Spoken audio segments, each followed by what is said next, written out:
Hi guys, Kaiser here, and welcome back to Age of Empires 3. This is a really exciting time in the world of Age of Empires for a couple of reasons. First, AoE3 just had one of the largest patches it has ever received in the game. A lot of balance changes, a lot of new cards and updates to various civilizations. The Ottomans have basically been reworked. The Germans and the French received quite a few new features. Basically, I think AoE is as strong as ever right now. I am really enjoying playing the game. We've also got the 25th anniversary of Age of Empires coming up. I am recording this on Monday, the day before the 25th anniversary, and they are promising some pretty exciting news tomorrow. So who knows what's in store for AoE 3, AoE 2, AoE 4, and more. Who knows? I've got my suspicions, but it should be a really exciting day to be an Age of Empires fan. So I'm looking forward to that. And then the other thing, too, I also have installed probably one of the coolest mods ever.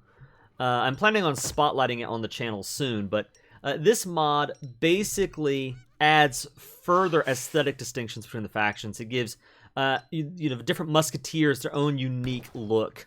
And so a Dutch musketeer will look different from a Spanish musketeer, which will look different from a British musketeer, so on and so forth. It makes the game just that much cooler to play and to look at. I love it, and I'm incorporating it into my standard AoE gameplay. I will leave a link below to that mod or something, comment something about that, but I'll be spotlighting on the channel soon. Anyway, I had a really fun game with the Dutch, and I don't think it's anything too special. Again, I am by no means a pro player on the AoE 3 scene. I am not even as good at Age of Empires 3 as I am at Age of Empires 2, I dare say, but I do have a lot of fun playing it. And I look at different civs, try to figure out how they're played, and did some reading up on the Dutch, and they are a really fun civilization. So the main thing, and you see with the latest patch, they have been renamed from the settler to the merchant. And that reflects the main mechanic of the Dutch, or one of the main mechanics, is that villagers do not cost food. They cost coin instead. And so it's 100 coin for a vill. And that's why it's important right out of the gate to put at least 3 villagers on gold. You want to get gold production up early so that you can continue to afford more vills. And then I'm putting everybody else, I should be putting everybody else, onto food in order to try to get up to the commerce age as quickly as possible. Take a look at my cards here. I always start off with the 3 merchants card. I also have in kind of the background the Bank of Amsterdam and the Bank of Rotterdam cards, which allow you to build banks. That's the other main Dutch feature, and that's something that we're going to be highlighting pretty heavily in this game, are the Dutch banks. These are like mini factories. They give you a constant trickle of gold throughout the game. And considering just how essential gold is to the Dutch economy, to the Dutch army, you're going to need those banks.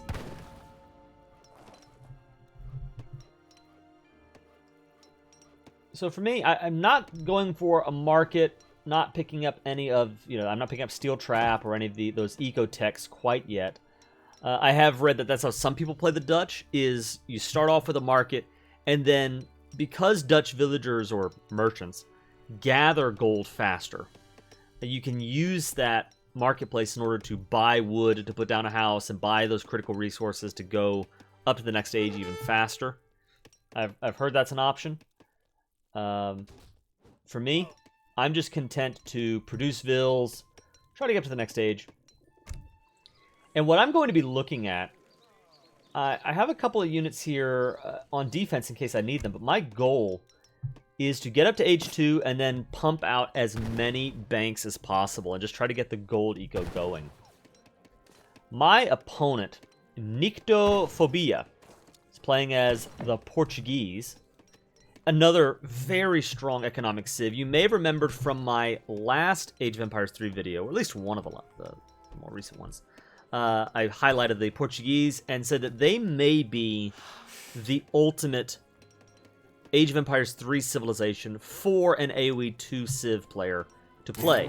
And the reason why is because they have extremely good... Well, they have the multiple town centers throughout the ages. With every age up, you get another town center. And for us Age of Empires 2 players, we are very used to playing with multiple TCs.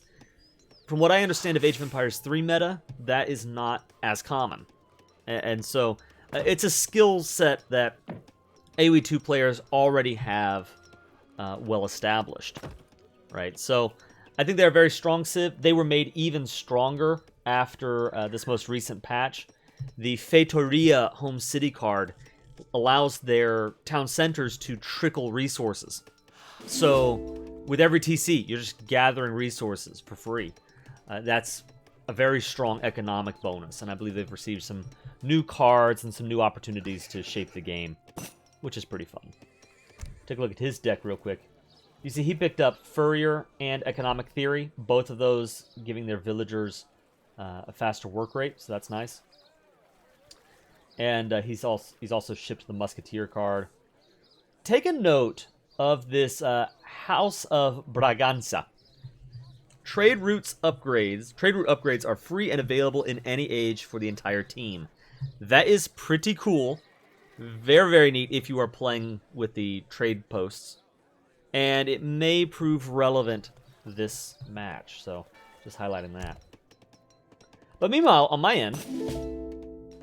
Alright, I've gone up to Age 2, and I immediately ship the Bank Wagon. Actually, yeah, I shipped the Bank Wagon first, and then I shipped the Dutch East India Company. That makes your banks stronger, and it makes them cost less. So, every bank is a pretty sizable investment. It's 350 food and wood.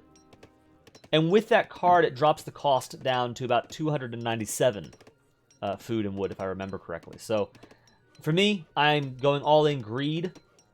I picked up that card. Yeah, I've already sent both. So, as I get the resources, I'm going to be popping down. Bank, bank, bank, bank. And the way that I'm playing it, it's a very greedy play. I am trying to get a very strong economy going moving into the third age, the Fortress Age. Something I'm also realizing I should be doing. I've already mentioned using the market to buy and sell resources. But I think that's something that is very important for efficient Dutch playstyle based on what I've read. Right here, I've got a lot of food, and I don't need food for bills, so I should probably be selling some of that food and balancing my economy out in order to get these banks up even faster. So far, so good. My opponent, meanwhile, I think is making the right call. You know, when you know that someone is going greedy, I don't know that he knows this, but... Oh, yeah. The militarily, the main feature of the Dutch are their skirmishers. First, they don't get access to the Musketeer in the Commerce Age, but they do get access to the Skirmisher in the Commerce Age. And then, in the Fortress Age, the Skirmishers automatically upgrade to Veteran Skirmisher. Check this out, by the way. Let me zoom in here. I know they're looking in the wrong direction, but this is the mod I'm talking about, where the look of these Musketeers, or of these Skirmishers, are uniquely Dutch. These are Dutch uniforms, and if I scroll down here to the Portuguese have this uniquely Portuguese look to the Musketeer, unique Portuguese-looking Uhlans, or Hussars. It's just an incredibly cool mod that provides a lot of authenticity and much-needed variety and feel to the different civilizations, especially the European civs, which, in my opinion, they need something more to just give them that vibe, and the mod does that for me, so very cool. We'll get to track that throughout the game. Anyway, Portuguese player doing the right thing by building up an army to attack. I think he's making the right call. And for my part, I went out with skirmishers. I thought, well, maybe I can catch a couple of musketeers and shoot them down. I was not expecting Hussar. And that's really the big thing that you need to watch out for as a Dutch player, if you're massing skirmishers, like I tend to play. I tend to do that. Is, you know, if you get hit by Hussar, he's going to wipe you out. And here, I thought, oh, my 6 pikemen will do it. But between the musketeer and the crossbows, no. No, I'm in trouble. I'm in a lot of trouble. I realize I've made a mistake, and I start pulling back the skirmishers, hoping I can do something here, because this is not a good situation. And fortunately for me, he's backing off. I'm realizing right now, I think this is the moment where I think he definitely could have won here if he just pushed. I'm realizing I'm in trouble. I don't have the army for this, and I need to hurry up, get to the next stage, get up an army, do something, because this is a bad situation to be in. You'll see I'm shipping out the next card. The 3 Hussars card is coming in. And that's because my mindset is I do not have an army to stop him. If he pushes in, I'm dead. At least I think so. I see that I do have the higher score. That's nice, but score is not going to keep you alive. So I get the Hussar out, and my thought process is if I raid him, I can maybe distract just long enough to build up an army back at home. Right? So 3 Hussar, they're on their way. And notice I have 5 banks going. I've got 1,200 gold coming in. And here, I see a couple of his units. So I'm hoping, fingers crossed, that he actually did see these Hussar, because I want him to get distracted and come at these Hussar rather than my base. That works for a little bit. The Hussar are coming. But I do run away, and I think he realizes at some point, look, I could chase these things, but I'd much rather put pressure on Kaiser. So, the Portuguese army, got the crossbows. I don't think... I know that with the mod team, they are updating the Portuguese further. They're going to update all the civs, I think, a little further.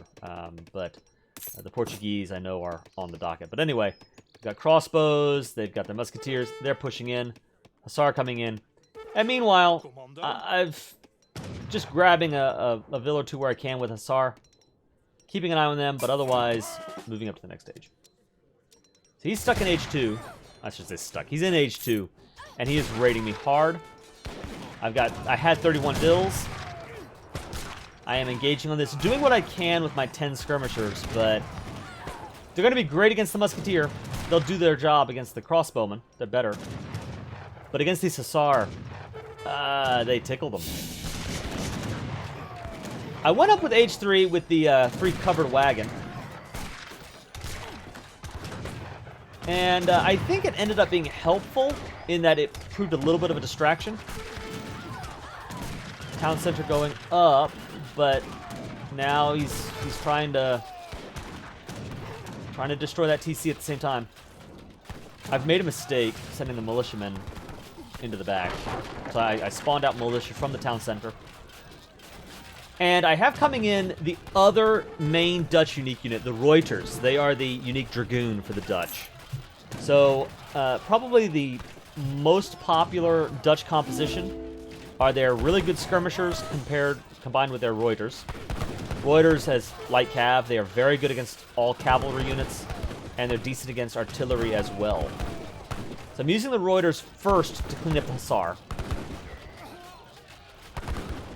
And this is the moment where he fails to really engage between the Reuters and then the halberdier that I've spawned. He takes too long to engage on them. You know, and so my town center still has quite a good bit of health. And meanwhile, I've kept eyes on these Hussar. You know, I haven't thrown them away, and they've been able to pick up vills here and there. I'm down to 25 vills, but my opponent only has 27 vills, and that is thanks to these Hussar. He was up to 30 something. You know, he would have had a much higher advantage. And don't forget this. This is the part that you can't ignore. In AoE, it's very common to get raided like this, to get hit really hard like Nyctophobia did. But even when I garrison all of my villagers and they're forced to stop working, the banks are still doing their thing. So banks alone are providing me 800 gold per minute, right? And even if we've shut down all the wood, all the food, right? That's 800 gold total. My opponent is gathering about 200 and... let's say like 500 to 600, something like that. Here we go. Yeah, about 600-700 resources total. So at that point, Nyctophobia here, Portuguese, he's in trouble. I go raiding with the Reuter, or the Reuter? I'm not sure how to pronounce it. I believe it's Reuter, but I'm sure someone will correct my pronunciation in the comments below. The Reuter, I go raiding with him because I want the Dragoon. I want that light cav in his mind. How do I counter cavalry? Here we go. With my opponent, he just sent the House of Braganza card, and he's picked up all of the trade post technologies. Right, so he's leaning very heavily into the trade post. I'm benefiting from that as well, because I've got a trade post, but he has 2 to my 1, so right now, that's benefiting him more than me. But I was raiding with the Reuters. I wanted them in his mind. I wanted him to worry about countering Reuter and maybe going heavily into Musketeer. As we do see, he is trying to mix up Musketeer and Crossbowman. It's kind of a tough situation for him to be in. He doesn't have any food. He desperately needs food to tech, but he also needs food in order to produce army. And here, he tries to build an outpost, but I had the Dragoons ready. Just more vills going down. It's very frustrating for him, but that's what I needed. So for me, I feel like I now have enough Reuters that I'm safe from Hussar. I can deal with them. And then I've got Skirmisher. I'm looking at the score at this point, and I realize, wow, I got double his score. This is probably... I think he went all in on that push. And it just proved, ultimately not effective enough. The banks did their job, kept the economy going. And you can see my eco right now. Even without anybody on food, I've got 3,000 gold, and I could be using the marketplace in order to pick up food, lose the gold. The Dutch are fun to play, man. This is an amazing composition. I love this civ. This is a lot of fun. And if we take a look at their cards, I've shipped Skirmishers to this point, so a large part of this mass of Reuters and Skirmishers are my cards.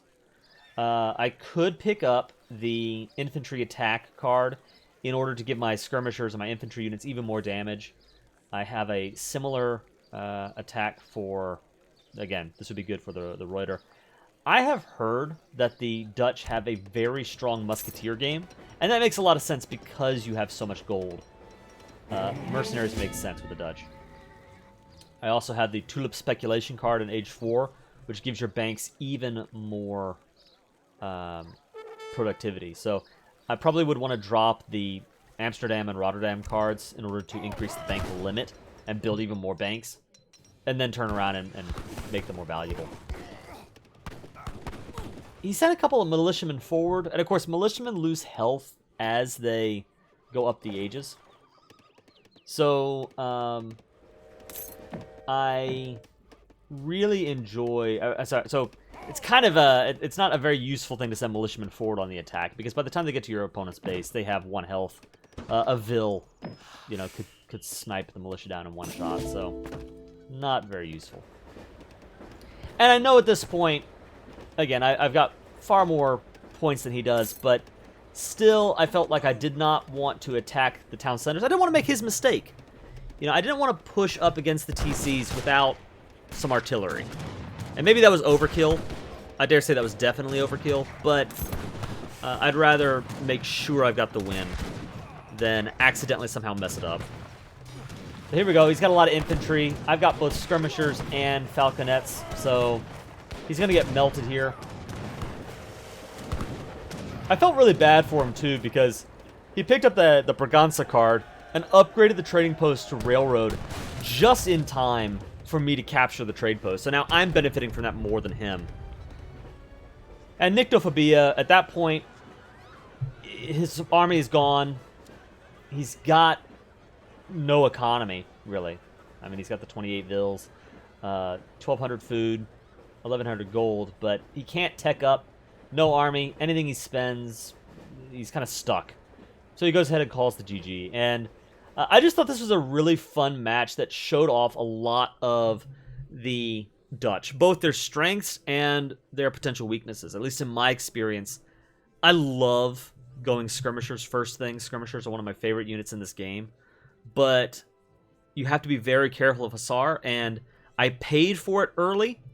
It was fortunate for me that Nyctophobia did not push his advantage with the Hussar, because I think he would have devastated me and possibly could have won the game. So he did a very good job with that. That was definitely a weakness, and just in general, this sort of greedy, Fortress Age play can be worrisome, right? But with all of those weaknesses in play, you also have a lot of strengths. When you're getting raided, the banks are sitting back doing their job. They can't be sniped like a Vil can. You have those really strong skirmishers that automatically tech up to the next age. When you go up to the Fortress Age, you have the Reuter, which is a really great Dragoon-like unit, an anti-cav unit that, once I got up enough of them, they absolutely cover for the skirmisher's weakness. They deal with Hussar, they deal with any cavalry, they deal with artillery as well, and it's just a great combination. You throw in some artillery of your own, and you have a really, really solid army for Fortress Age play and beyond. I thought they were a lot of fun. I just thought this was a fun match to play. I'm kind of a low elo legend sort of guy myself in AoE3, but I thought it was a lot of fun. I hope you enjoyed watching this. If you liked this video, if you like Age of Empires 3 gameplay, please leave a like, comment on the video, let me know what civilization you want to see next. Again, I plan on spotlighting this cosmetic mod, which is really awesome, and you can look forward to that video soon. But for now, guys, this is the Iron Kaiser signing off.